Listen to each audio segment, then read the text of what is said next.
बात यह है कि 2013 के बाद आज दिन तक पठानकोट मिडिल स्कूल का कोई वजीफ़ा नहीं मिला। उसके बाद एक आदमी बार बार फ़ोन करता था उनको, और उन्होंने एक आदमी की दोनों बच्चों का वजीफ़ा बाई हैंड दे दिया। तो बाकी 99 बच्चों का वजीफ़ा जो बकाया है 5 साल से, तो इसकी अगर इंक्वायरी नहीं, हमने एक बार पहले भी SDM साहब से बोला, अखबारों में भी कराया, मास्टरों को भी, ZDO साहब से, सबसे हमने अपील की, लेकिन हमारी किसी ने भी कोई इसमें मदद नहीं की। बाकी सर ये है कि 2013 के बाद आज दिन तक किसी बच्चे को कोई वजीफ़ा नहीं मिला, और हमने SDM साहब को भी बोला था, उन्होंने बोला 2-4 दिन में इंक्वायरी करेंगे, उसको भी 1 महीना हो गया, कोई इंक्वायरी नहीं हुई।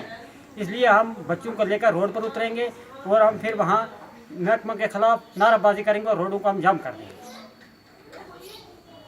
जल्द अज जल्द SDM साहब को इस चीज़ की इंक्वायरी करके हमें इस चीज़ का जवाब देना चाहिए। अगर नहीं हुआ तो हम ऊपर DC साहब के पास भी जाएंगे, हमारे ख्याल और हम लेंगे ज़रूर।